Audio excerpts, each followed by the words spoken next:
StoryHinge, Episode 76, Julie Broad, Empower Your Story. The part that I found really great was, knowing the book did well and the acceptance that people had of me after they read the book, I started to step more and more into who I was and into my stories and share them more openly, and not worry so much about the people who judged me because of them. Because if everybody is like, oh yeah, that nobody's arguing with you, nobody's saying you're wrong, then you're not standing out enough, right? If nobody is criticizing you, you're not standing out enough, which means your business probably isn't going to grow. But I just believe so strongly because the story makes sense out of life in a way that nothing else does. And I think building good stories into what you do is important because people love to consume stories and they're powerful. They're powerful for influencing. Welcome to StoryHinge. At StoryHinge, we explore foundational ideas and beliefs. We believe everyone has a beautiful story to grow. Now here's your host, Jason Vidaurri. All right, welcome everyone to StoryHinge. Excited today. Today we're going to be spending time with Julie Broad. Julie is the founder of booklaunchers.com, which is where you can get a professional self-publishing team working with you to help you publish your book. And she's also going to be sharing some insights into story with us. So with that, Julie, welcome to StoryHinge. Thanks so much for having me. Yeah, I'm really excited as we met, I guess it's almost a year ago now, coming up and at a podcast conference. Mm-hmm. And I saw that you had your book launchers. Tell me the name of your company again. Yeah, it's Book Launchers. You got it right. Launchers, okay. And I think you even gave me a cookie there. So that, that puts you on my good side right off the bat. So we call them bookies because they're cookies in the shape of a book. And so as I got into season 2 here at StoryHinge, and we wanted to dive deeper into story itself and to understand that better and to figure out how we can get better stories in our lives. You're one of the people that came to mind as a contact. So I'm glad we were able to make contact here and have this interview. So here at StoryHinge, we like to go back in time a little bit first and hear some of the foundations of what led you to where you're at today, and I guess specifically where you're at in book launchers, and I guess the impact of story in your life. So why don't you give us a little bit of background? All right. Well, that's a whole bunch of good stuff. Good stuff to hit on. My background originally is primarily in real estate. So I am a real estate investor. I started investing in 2001, and I was going about, I still had a job at the time, and I was just investing as a kind of a backup plan, seeing people not having retirements, not having money when they retire, things like that. That was kind of my thinking. But by 2008, which was horrible timing when you're in real estate, but it's just the way life goes. By 2008, I decided I didn't want to work for somebody else anymore. And I quit my job and kind of dove headfirst into real estate. And through that, ended up experiencing some good and some very challenging moments, which really led me to writing my first book, which is kind of why I gave all that background. Because, I partnered initially with my boyfriend, who's now my husband, doing the real estate deals. And we took some, we didn't have money. I was actually a student at the time. And so we took these get rich quick type courses where they teach you how to do no money down deals. But of course, the one thing nobody ever talks about is the fact that, you can do a no money down deal because, somebody's going to give you that kind of a negotiation rate or deal, if you will, because they want to get rid of their problem property. So we ended up with a whole bunch of other people's problems on our plate, and it made for a fantastic book, but not a great life, which is why I ultimately wrote that first book, because I really wanted to help other people avoid this, because we did some deals that made us money and were really great. And, eventually we got to the point where we learned how to repeat that and avoid the bigger problem properties. But I really wanted to kind of share that perspective. So that led to my first book.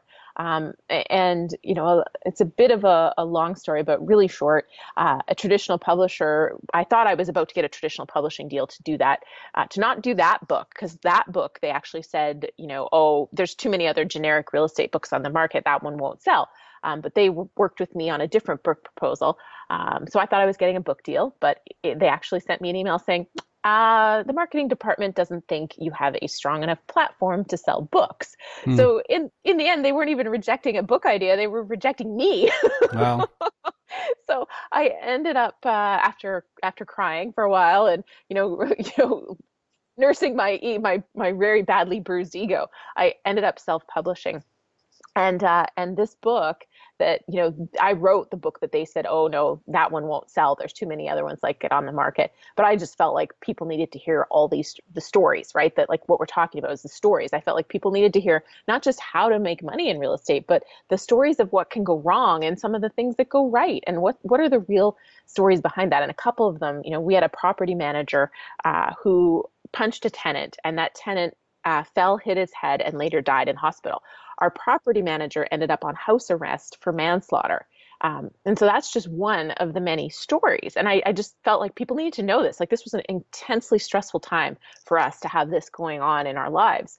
And so I shared these things in that book, and that book, from the author that they said wouldn't be able to sell books, it went to number 1 overall on Amazon. So it was ahead of Dan Brown, it was ahead of the Game of Thrones series, and it sat there as a print book for a full 36 hours, and it was in the top 100 overall for 45 days. So all of that experience really led me to, more and more people wanting to help with their books, and me also really diving deep into story and what story can do for your business, for your brand, for you personally. Because, sharing a lot of those things that I hadn't told people about was also healing, right? So it was great for business. It was great for book sales. And it also helped me kind of like let go of all of these things that I've been carrying around. That's interesting. That's probably one of the, if I could say something universal I've heard from all my guests talking about story, especially on their own personal stories, is that writing, the act of writing out those stories has been so a healing process for them, or a growth process. And it's probably my number one recommendation I can make for people out there is, like, if there's parts of your story, or whether it's in business or your personal story, write it out. Even if you don't intend to share it with anybody, write it out. And it seems to help us process that, to put something down on paper or on computer. There seems to be some effect there that helps us. Is that what you found for yourself, or can you describe that for us? Yeah, a little bit. I mean, for me, there's a whole bunch of things that were going on for me at that time. I was running a real estate training and education company by the time I wrote this book, and I didn't know it at the time, but there was things that I was kind of hiding and kind of pretending to be because I thought that that's what I had to do so that other people would want to learn from me. I kind of looked around the space and I was like, okay, I need to be like this in order to be, in order to have people hiring me as their coach and taking my workshops and my training. And so really, like, I wasn't conscious of this. It's not like I decided to be fake, but I wasn't being truthful and I wasn't being real. And some of these problems that we'd experienced, I was hiding. And I was hiding how it really made me feel, and how, it impacted us in the relationship that I had with my husband. And when I wrote the book, I shared all that because I really wanted to help. I thought people needed to see the whole truth. And for me, I think the healing part, or that part, came in that I threw it out there, and it was terrifying. I was scared of what people would say. I was scared of what our coaching clients were going to say when they really knew that we'd moved back in with my parents because we weren't making enough money. And, some of these stories that I shared that I really hadn't been very open about because I felt like I had to be somebody else. The part that I found really great was, knowing the book did well and the acceptance that people had of me after they read the book, I started to step more and more into who I was and into my stories and share them more openly, and not worry so much about the people who judged me because of them. Okay. Now, I guess from looking at your story and hearing some of this, I get this concept of your entrepreneurial spirit, if you will, and going out there and trying to create something. And I know a lot of my audience is in that place too, where they're trying to do a more creative work, or do a greater work, or maybe even just a side hustle for the time being. As someone tap into that, do you have any advice for someone in that place, and based upon what you've gone through? Well, so advice for sharing their story, or advice for using story? I just want to make sure I hit what you want me to get. Advice for being in that process of stepping out, and you're putting your work out there, or whatever entrepreneurial area you might be in, that say with someone new to that endeavor, what might they expect? Yeah, for sure. I think one of the things I actually wrote about this in my second book, The New Brand You. When you publish a book in particular, but anything, you feel, podcasting, you get the same thing. You get rated, right? You get reviews, and you kind of fear that 1-star review or the haters, if you will. And I got to tell you, when I did get that first 1-star review on my first book, it was devastating. It was just like, and I was so mad because I thought this guy didn't even read the book. Like his comments were just, they were personal, right? It was like, this book was completely useless and, no fluff. She's just trying to sell you something. I'm thinking like, did you even read it? And he probably didn't. But the funny part is there was like 65 4 or 5-star, I think mostly actually 5-star reviews at the time.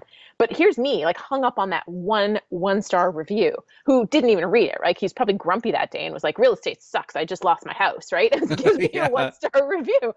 And so I think for people, like, just know there's always going to be somebody that says something bad, but look at all the people you're helping. Look at all the people who you have something that are saying, oh my gosh, thank you. Like, this is great. Because I think as humans, we that one bad thing that somebody says undoes the wonderful things that 25 other people say. And I think you really just got to go, you know what, that person, great. I got that 1-star review out of the way, or great. Not everybody's agreeing with me, which also, by the way, is good for business, because if everybody is like, oh yeah, that nobody's arguing with you, nobody's saying you're wrong, then you're not standing out enough, right? If nobody is criticizing you, you're not standing out enough, which means your business probably isn't going to grow. So kind of celebrate the negative reviews. Of course, occasionally there might be something of value in that negative review. So look for that. But for the most part, look at all the people who are saying good things and focus on that, and know that the vast majority of people are going to be positive and supportive. And usually those people who are negative are people who aren't doing anything. They're not the ones stepping out, because the people stepping out are either too busy to bother commenting, or they already know how scary it is. So they're not going to say anything. They're just going to support you. So kind of always keep those things in mind, because I think it makes a big, big difference when you're venturing out to share your story and to, stand out from the crowd. Yeah, definitely. I love that advice. So I guess maybe a basic question for you is like, why even write a book? Yeah. So, I mean, there's so many reasons. My first book, I was really just driven to help people, which truthfully, when people come to us at book launchers and say, oh, I just want to help people, I generally will tell them that's a very bad reason to write a book, because and my reasoning for that, when I tell people that is when I commit to something, I just go all in. Like, I'm just one of those people. When I said, okay, I'm going to self-publish instead, I spent $8,500 on hiring professionals and another $6,000 on PR, with the goal of helping people, right? That's a lot of money and time and energy to invest into something that's to help people. So that's why I tell clients, you've got to have a bigger reason to write a book. And the good news is, especially in the nonfiction realm, the right book can do dramatic things for you. Before a book, it's hard to get on TV media, hard to get speaking engagements. After a book, they don't even read the book. But after you have the book, people are like, oh, she's an expert. Oh, he's an expert.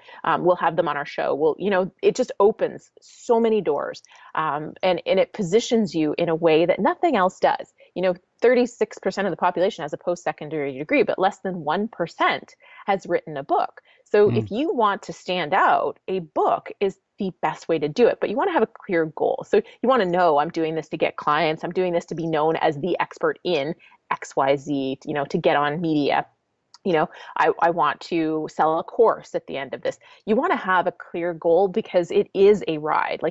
Even if you hire a ghostwriter or you hire a company like ours that does a lot of the work for you, it still takes money, it still takes time, and it still takes energy. It takes a commitment. So I think there's a lot of reasons to write one, but just wanting to help is really not a great one. It worked out wonderfully for me, but that's in a lot of ways I was really lucky that it worked out in a very positive financial and beneficial way to my business and to the people around me in my community. But it doesn't always work out that way if you just want to help.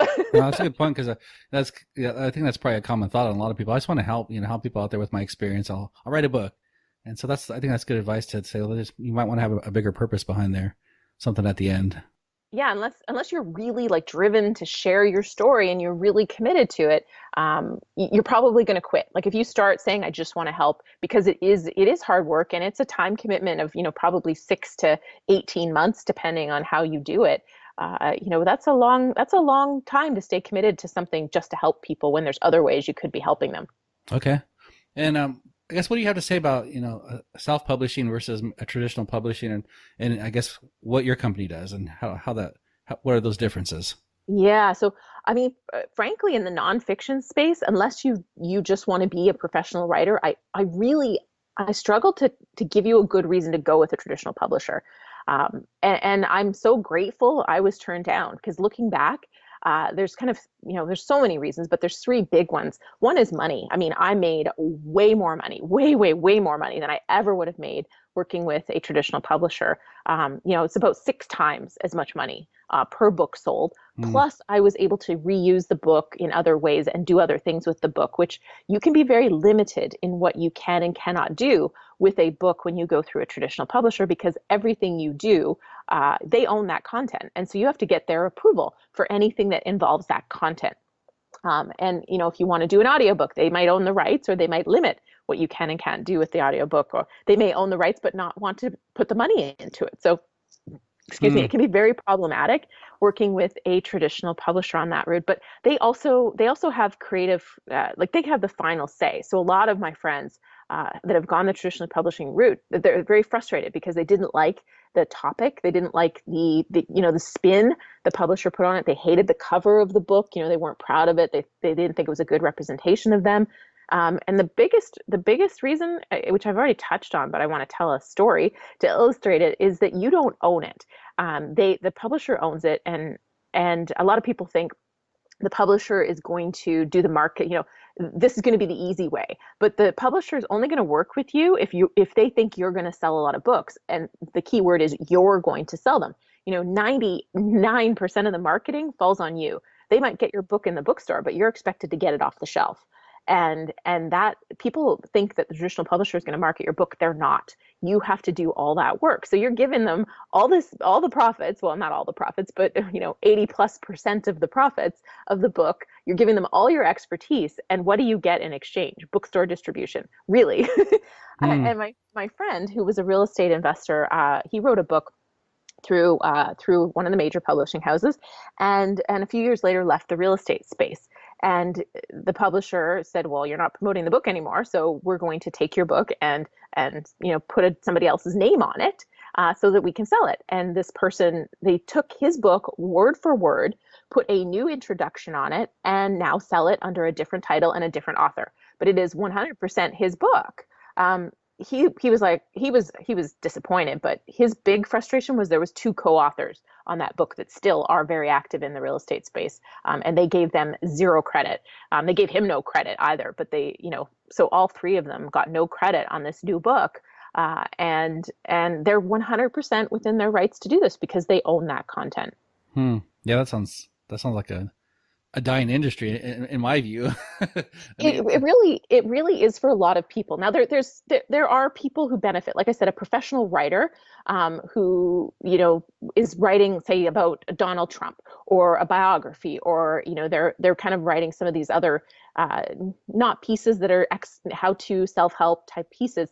There can be reasons to work with a publishing house, but they're established names, they're celebrity names, they're writing about celebrities. Those kind of things have their own marketability.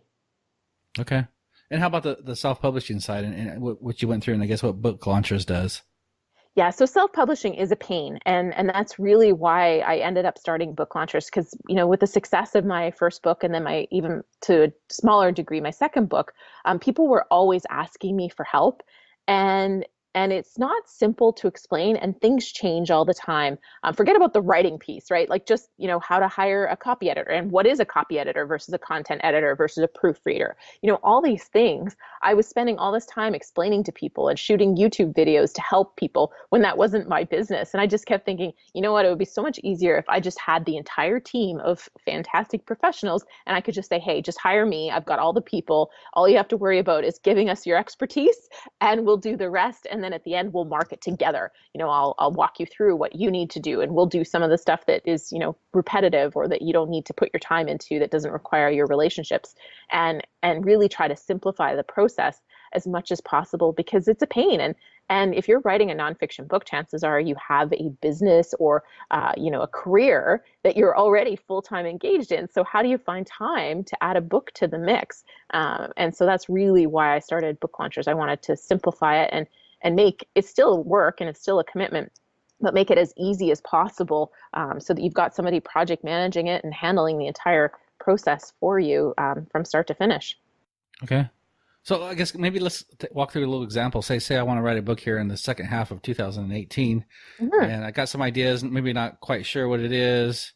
How would that interact with Book Launchers, and how would we go proceed? Yeah, for sure. So a lot of people come to us at that point. Some people come to us with a finished draft of a manuscript, but a lot of people come to us and say, I want to write a book. I've got a couple ideas. So one of the things that I did was I brought an Emmy-nominated writer onto our team, he's a writing coach for our company, and he's done a whole bunch of things. But one of the cool pieces that's really applicable is he took a computer book that he wrote, and he pitched it to a TV network and turned it into a 7-year running TV show that he starred in and wrote. And he did that because he comes at things from a really creative angle, like what's unique, what will make this interesting, what are people going to care about? And so that's where we start with every single book that comes in our door. We're like, okay, what's your goal for this, right? Like at the end of the day, we're going to help you sell as many books as possible, but the real achievement is that you're getting clients, you're getting speaking gigs, you're selling more products, you're, charging more. And so we're always trying to figure out what's the book that will get you to that end result, and who's your ideal reader, and what's going to make you stand out. So we call it the hook, right? So what's the story, the hook of your book that's going to, make people go, oh my gosh, I have to read this book right now. And so that's where we start. And that actually takes quite a bit of time. Most of our clients will spend upwards of a month working on figuring that piece out, and then they go into outlining their book. And you can't outline a book effectively if you don't know the hook and your ideal reader and what they're going to want to know. And so then we move into the outline phase, which can move fairly quickly from there.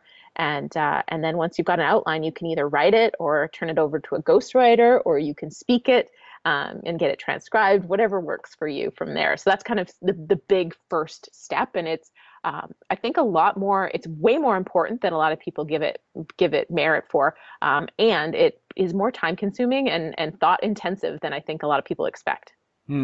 Okay, cool. And then after it's written, are you part of that process too, or is that where you end that? Yeah. So once we have a first draft, that's where the heavy lifting for our author is done. But now we have to dive in, so it goes through at least one content edit. Most of the time it's 2 content edits. And that's really looking at the structure and the flow and the stories, making sure that there's enough credibility built in for the author, making sure that, your stories are interesting and there's a purpose to them. And that if there's any facts, they're backed up. And so that's kind of the first step.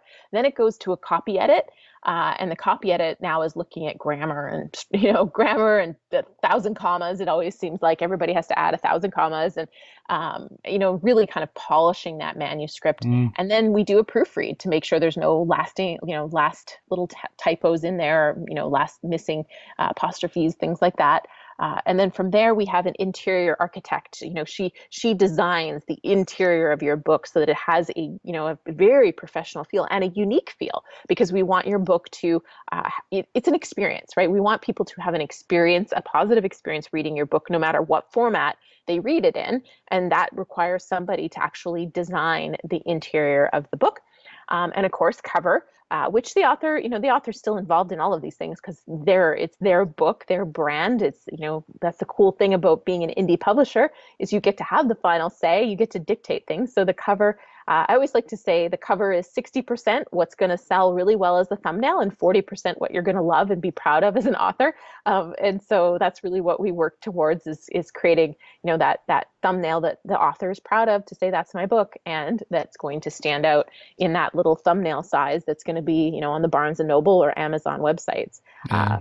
From there, we're still not done. We now have to go into the launch planning and the marketing. And so I have people on our team who that's what they do all day long is they plan book marketing and execute on book marketing plans. And so we sit down with the authors and say, okay, this is what needs to happen for the launch. Here's the category research, here's the pricing research, here's our copywriter writes your descriptions and all of the pages that you want to be listed on. We take care of all. There's so many pieces there that are essential for your book before it launches, and then we talk about what you're going to do for launch and what we're going to do for launch, and we get to work. And our goal is copies in readers' hands, and so that's what we're doing, is trying to find those ideal readers where they are, and try to find as many as we can and launch your book to the world. Wow. No, I mean, just hearing the description of the process, let alone going through it, it is quite a process. It's not as simple as probably most people think. I mean, it can be. Like you can just upload a book to Amazon and nothing. And I think that's part of why some people think self-publishing isn't quite as credible, is because there are people who do that and they skip the editing, they skip the design. They hire somebody on Fiverr and get a cheap looking cover. So it's easier than ever to self-publish. But to me, this book is a representation of your brand. It's going to live a long, long time. It's a representation of you. So you want to do it well, and you really want to put that time and effort and energy into creating, the best possible product without being a perfectionist, but, doing things as well as you possibly can. And that does take time. And that's why I said, it's a commitment. So if you're doing it just to help people, that's probably not going to get you through unless you're stubborn like me. Good point. All right. I was curious. I'm glad you explained that, because I was curious to hear about how book launches works. And I want to shift a little bit now and go into, we've tapped into a little bit of this, but into story itself, and to understand a little bit more about story from your perspective and what you've seen. So maybe the first, I know this is a big question, but what makes a good story?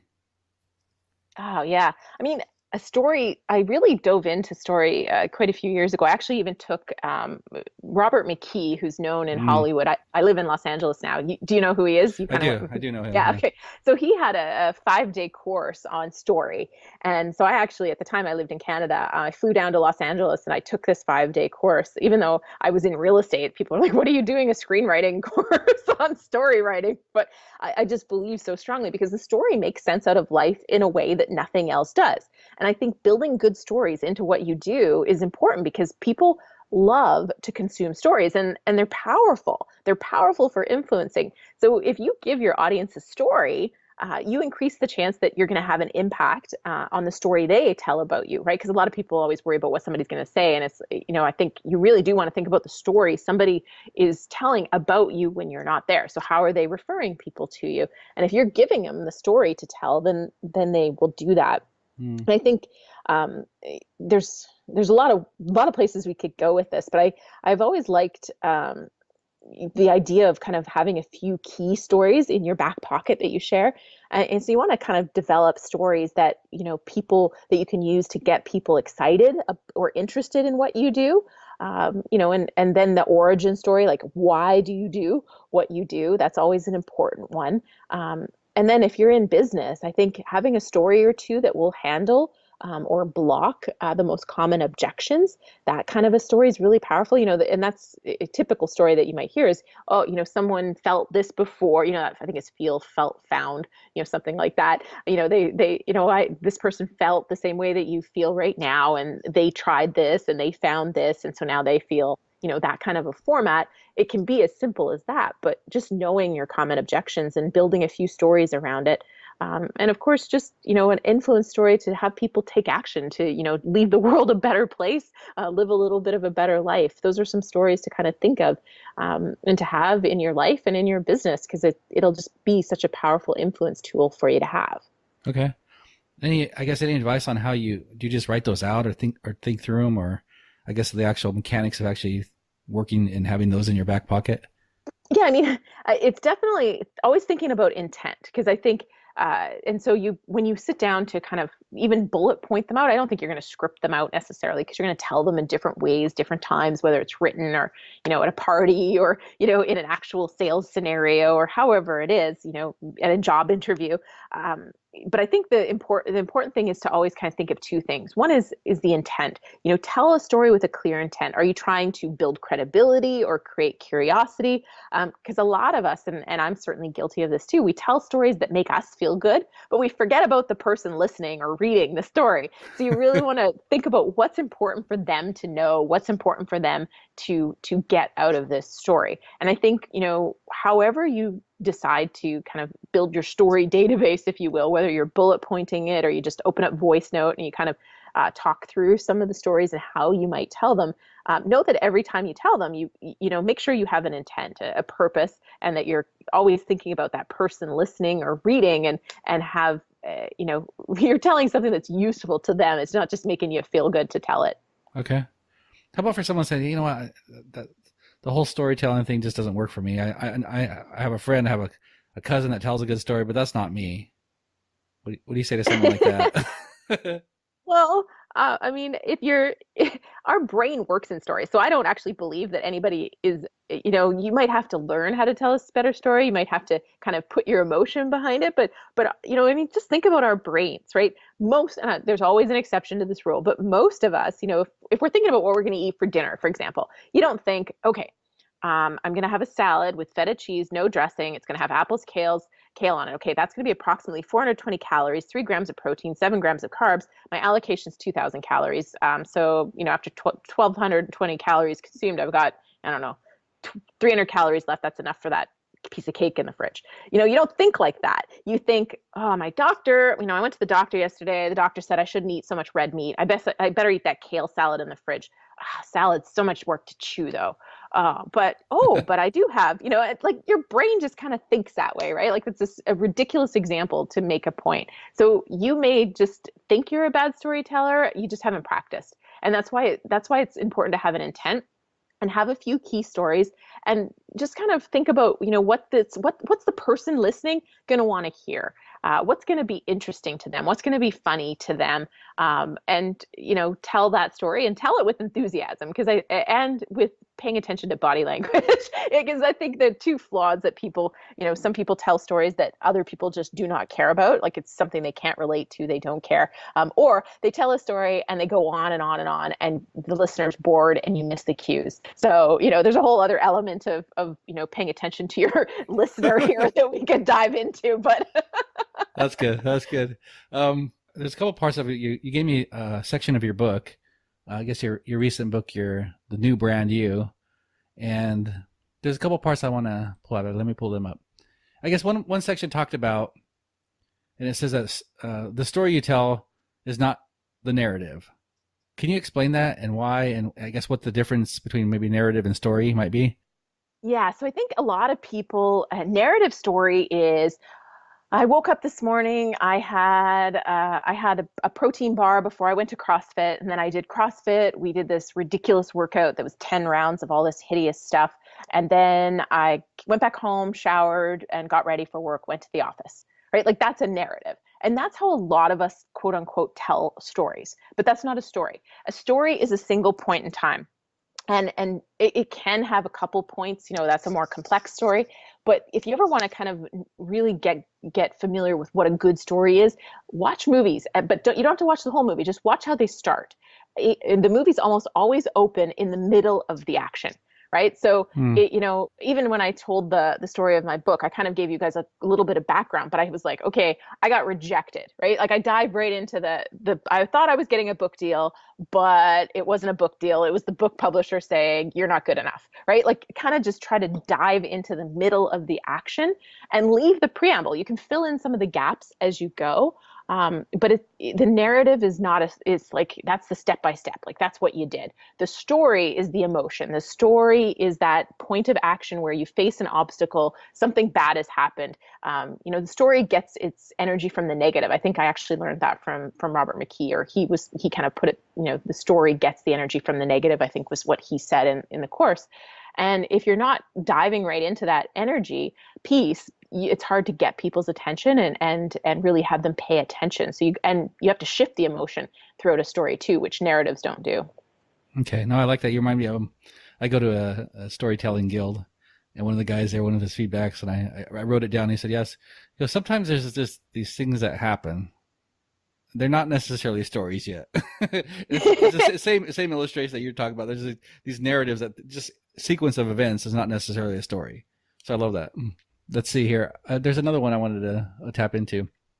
I love this part talking about Plato and some of Plato's from the Republic, his thoughts on storytellers. Do you remember that part? And can you comment on that? Okay. Yeah, I can't remember the exact quote, but I do remember the fact that, he wanted to approve any of the stories that were told because he knew the power of story and he didn't want people to be influenced in a way that he didn't approve of. And so, that just tells you how powerful story is he was only, the stories that were going to be told were the ones that he approved. Otherwise, that was it, right? It was like he wanted to get rid of all the poets and the storytellers that he deemed to be a threat to society because they concealed, I guess they concealed their hidden messages inside of their work. Yeah, I think that's important because I think I look at myself and my story consumption throughout my life, and we tend to just consume stories and maybe not think about that.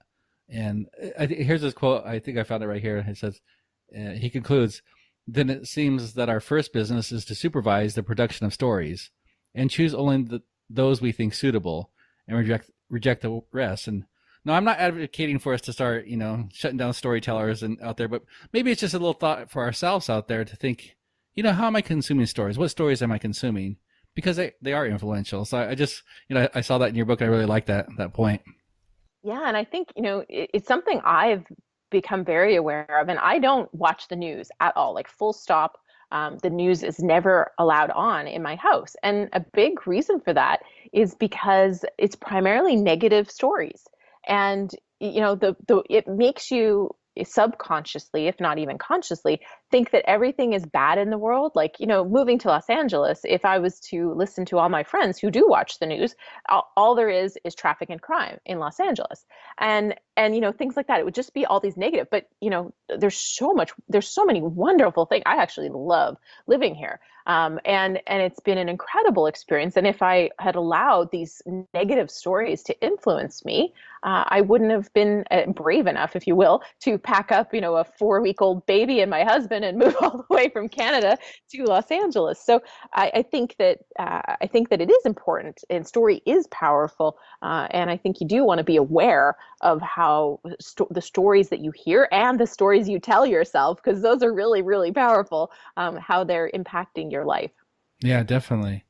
It just reminded me as you're saying that these stories we tell ourselves, and sometimes we don't even realize we're telling them. I actually had this little incident that happened to me just this week. I was, I tend to go jogging, and when I jog, sometimes there's these fences that are kind of, head height or shoulder height. And I noticed that when I run by those, I move away from them a little bit.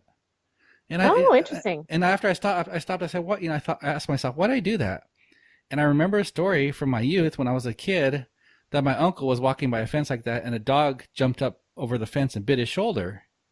Oh. And that little story was in my mind and playing over. So every time I went by a fence, I just moved over a little bit. And I said, isn't that phenomenal? It's a story I probably haven't thought of out loud in many years, yet my actions were following that little thing over and over. And I was like, that's the power of story, I think. It really is. I mean, story is so powerful, and it's probably the only thing that can convince people.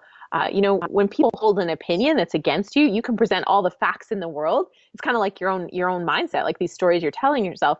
All the facts in the world often will never change your mind, but the right story actually will influence you in that subtle way. Just like you didn't even realize, right, that you were stepping away. You'd been influenced in this subtle way because of these stories. And I think that it's so powerful. It's just such a cool topic. Yeah, it is. You hit a lot of advice on stories already, but maybe I want to turn it to maybe someone out there who has their business and they're trying to create a brand. Do you have any a tip or two on how to tell that a better brand story? Yeah, I mean, I touched on some of the key stories that I think you want to practice and have and make sure they're prevalent in whatever you're doing in your content marketing. That's part of it. I also think that it's really important to be genuine.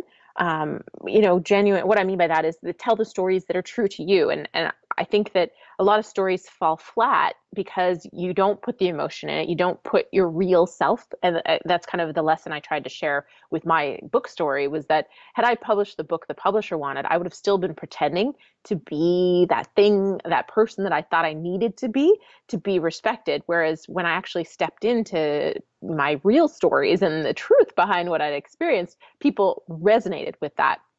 And I think perfectionism, kind of, that desire to, the fear of being judged and wanting things to be perfect is really powerful in a lot of us. And what happened to me to kind of really teach that it's not as, perfection isn't as important as you might think, or it's not even a good thing. I was speaking at this conference and I was on stage and I don't know, there was probably 100 people in the room. And I was speaking and everything was going great. I'd rehearsed, I was practiced, and I was hitting my points. And then all of a sudden I just blanked, just just brain just went boop. There was nothing there. I was like, huh. And so I'm staring at this audience going, I just totally lost my train of thought. And so I said that to them. And then I thought, well, where was I? What can I talk about next? And so then I picked up and, kind of hit some new points and carried on from there. And I thought, I walked off the stage thinking, oh my gosh, like that was horrible. Like what I sucked, all these things. And this woman came up to me and she goes, you are such an excellent speaker. She goes, I really, really enjoyed your talk. She goes, but I have to tell you, and I'm thinking, oh yeah, here it goes, right? She goes, I have to tell you that, I kind of thought you were too perfect and I was having trouble relating to you until you lost your train of thought. And then I was like, she's just like me. And she said, then I loved your talk. And so it was kind of one of those, almost a backhanded compliment in some ways, but it helped me always remember that, by being me and, preparing, I'm not saying don't show up and I'm not saying step on stage without knowing what you're going to say, but, being real. Like, so your stories, they need to be real. They need to come from a good place and have a genuinely positive intent behind telling them. I think you'll build your business and build your personal brand in an incredibly powerful way. Yeah, definitely. Well, Julie, before we go on, make sure that people can connect with you. Where can they find you? Yeah, you bet. The best place to find me, there's two places. Booklaunchers.com, that's my website. And we have a launch letter. We also have a book selling game plan. You can get it at booklaunchers.com/sell books. And that will give you 8 ways to sell 1,000 books for under $100.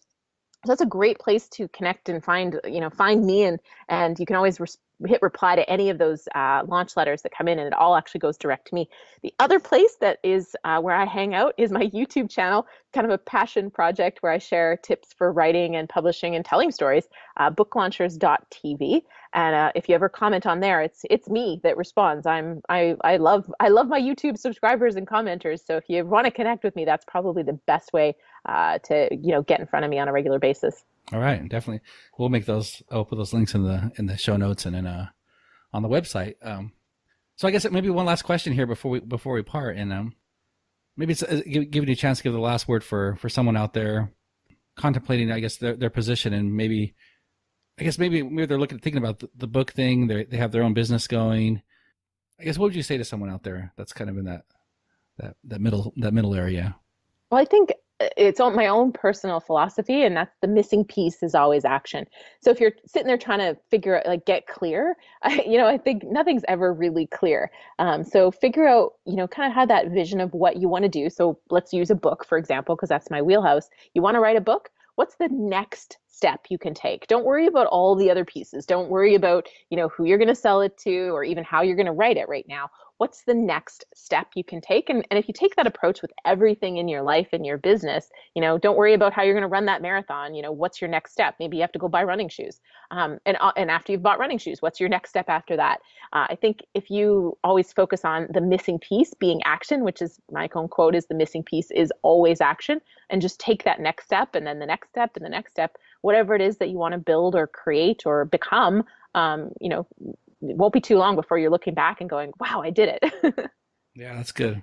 That's so key to just keep stepping forward, even if it's a small step, just take one. Mm-hmm.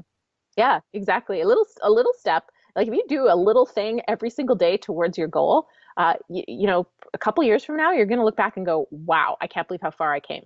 Yeah. Well, Julie, I really want to thank you for spending time with us on StoryHinge. It's been really enjoyable, so thank you. Yeah, thanks so much for having me. It's one of my favorite topics, so I'm thrilled you asked me to talk about it. All right. Thank you all for spending time with us. Again, thank you to Julie for being with us here on StoryHinge. For those of you that want to connect with her, you can go to booklaunchers.com. That's all one word, booklaunchers.com. And I'll put the other links also on the website and on the podcast. And I guess just in closing here, to say a few things. And, I just want to have one thing in this concept of intent. I know Julie shared about remember the intent behind your story. And I think that's important. Sometimes we get caught up in, maybe it's just in beyond story at times too. We get caught up in the work or the doing. And it's good to reflect from time to time on that intent. Why am I doing this? Why am I sharing this story? Where, with the perspective of our audience or our customer on that side. And to remember that the intent is very important. That was one thing that really reminded me of, to think about that from time to time. Guys, I think that we're going to keep it short today. I want to thank you again. Be sure to subscribe, share the podcast with others. We've got a lot going on over here. StoryHinge, things are pretty busy right now, so I'm looking forward to bringing you more content. You guys have a great week. We will catch you next week. Thank you for sharing with us at StoryHinge. We hope this time together has added more goodness to your journey. Until next time, onward and upward, and may your own story continue to grow more beautiful.